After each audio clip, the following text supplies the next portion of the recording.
So today, it arrives. The proof of mirror, mirror. This is our first How long have glimpse. we been waiting for this? Oh We've my been waiting for God. this for months. It took 8 weeks to write, a year and a half to edit. Here we go. I can't wait to see it. Oh my God. I didn't get to the gym this morning because I've waited for this. Oh no. I like to go to the gym first thing in the morning so my day can only get better. But here we go. Here we go. Oh my God. Oh my God. It is fantastic. Yeah, you like it? I love it. Woo! My God. First of all, is my pictures on the back. You looking extremely glamorous. Yeah, compared to these days. Wow, this is amazing. Oh my gosh, it's huge. I know. Whoa. God. I think you deserve like a medal for the number of times you had to do those charts. I mean, at least 200 charts, at least 5-6 times. And I think it's more like 600 charts. Times. Because I have them all on Solar Fire, ready to go. And I don't know what happened. It's when we do the tri-wheel that we lose certain things. So the first time I did it, remember we had to convert them to PDFs. That had to go back to PDFs. And then, then the nodes were missing. Then the moon and the sun were missing on the outer ones. We did them again. Yeah. And then it was event chart. Then it was natal chart instead of event chart. And then when you turned it to event chart, and male and female. Nodes. And then he discovered the thing about if it wasn't the time chart, it gave angles to people who shouldn't have angles.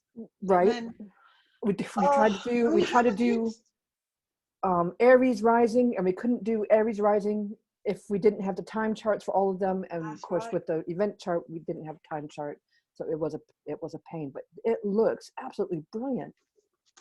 I think the charts look nice.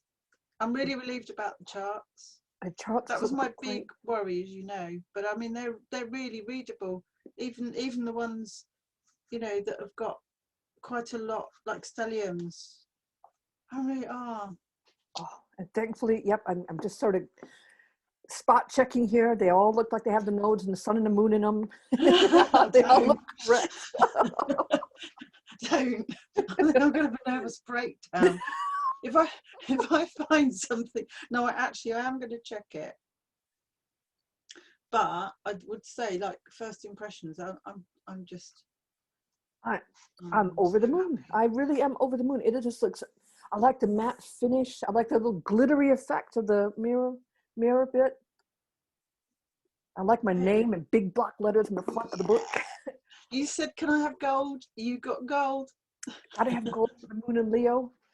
Oh, Margaret, thank you so much for sticking with me and not killing me. Well, blimey, thank you for jumping through endless hoops. And, I mean, it would have been very easy to have a real strop and say, no, I'm just not doing anymore. You take it or leave it. And you didn't. You just kept on coming back. And I think, well, all kudos to you. It's been brilliant. It's been the most amazing journey. And you know what? I really love films now. Fantastic. Don't you look at them differently now?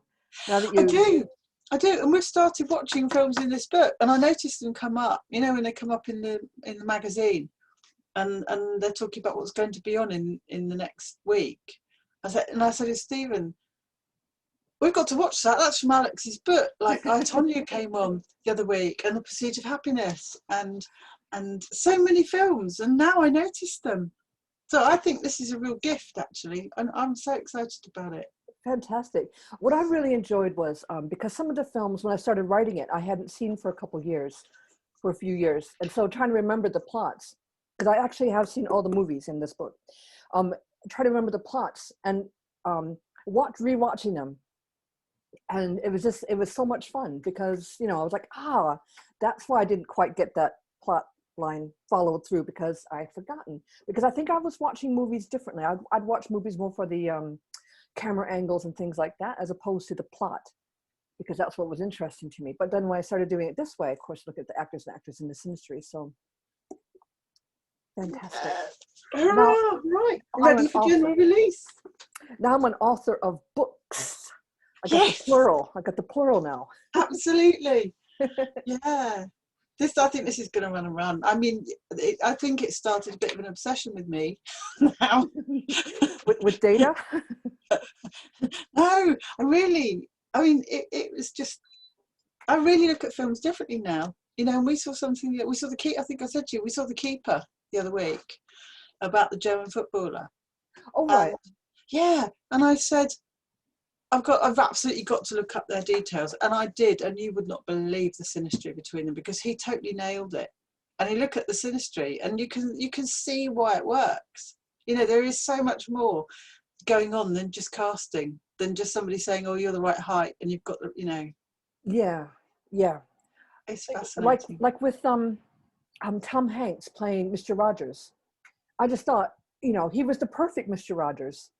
But you look at the synastry, all Tom Hanks stellium in Pisces on Fred Rogers stellium in Pisces. It was just amazing how it all just, he can step right into that role. And Yeah. we got rid of some of the ones that didn't. I mean, the synastry worked, but there were some cases where the movies weren't that great, and the synastry wasn't that great either. So there were cases where you could see that the argument that the astrology wasn't there and it didn't work was shown too. So just looking through that, got Iris Murdoch with Kate Winslet. We got some really old ones. I'm really glad we could save the old ones like Mata Hari and Diamond Jim and a few others from the early days of the talkies. And then some of the classics. Amadeus is in here. Sid and Nancy. Yeah, I thought some of the criminals ones that you did as well, they were really interesting, because for an actor to portray somebody who is like Ted Bundy, And how obsessed are we with Ted Bundy? He's got nine films about him, but each of those actors who played, like it was Zac Efron and a few others that played the character, brought in something different. And because each of the plot, there had to be different plot lines because different angles of it. Like for example, looking at Anne, what was her name? The writer girlfriend of his, The Stranger Beside Me, was writing it from her point of view, and then there was others from the victim's point of view.